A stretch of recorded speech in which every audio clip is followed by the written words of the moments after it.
Let's see what my panel thinks of this. Joining me now is former Labor Senator Stephen Conroy and One Nation Chief of Staff James Ashby. Gentlemen, welcome. Stephen, 6 in 10 Aussies support nuclear energy, according to this poll.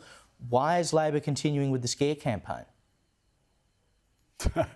Well, look, I think there's been 3 or 4 polls which have all shown some degree of support for the proposition, not necessarily the coalition's proposition, just the proposition of nuclear power being included. But I mean, the most definitive poll so far has shown that people overwhelmingly support renewables in terms of wind and solar.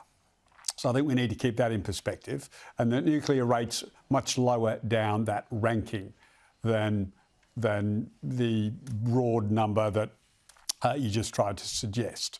Having said that, Labor needs to be very careful. It can't just assume that everybody takes the view that might have been prevalent 20 years ago, which was nuclear disasters around the world were well remembered, and there's great risks with living near them, and all those sorts of arguments. I think Labor has to prosecute the case against the Dutton plan. And the problem is there's not much to oppose at the moment because there's no costing, there's no technology being picked, there's no confirmed sites, and there's no percentage of power that is going to be included in the grid. I mean, the calculations so far have been the 7 sites might produce as little as 4%.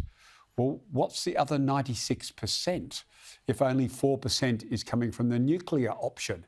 So people are prepared to give it a look because people are feeling desperate. They want to see the cost of living, particularly energy prices, coming down. The problem is that Peter Dutton's plan doesn't deliver any energy price decreases till 2040 when the first nuclear power comes online. So there's plenty of substance to attack them on because of the lack of substance that you're seeing from Peter Dutton and the Liberals so far.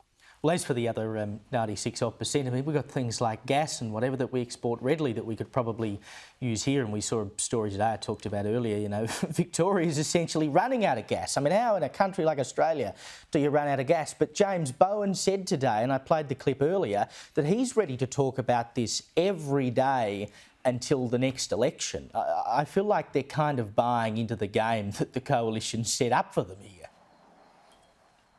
Well, as long as it's a mature conversation, you don't mind Bowen opening his mouth and having that discussion about nuclear. Look, at the end of the day, the targets have been set for. Yeah, well, that's true. But the reality is that Australians are looking for a mature conversation. It's proof that we've matured as a country. We can have these debates.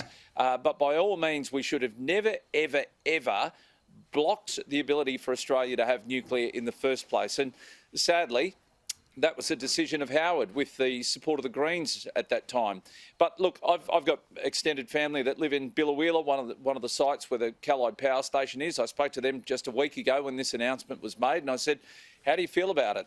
And they just simply said, "Look, as long as we don't lose jobs in the area, we're very happy to see nuclear." And they're 5 kilometres away from that site. So it's pretty obvious that people are open to the idea of nuclear. It's about time, if we're to keep manufacturing in this country, we've got to have cheap energy. It will not come from solar. It won't come from wind. And hydrogen, if you're worried about volatile fuels out there, hydrogen is one of the most volatile. And yet we're looking to put a massive big plant down there in Gladstone. So, look, I'm glad people are open to this discussion about nuclear.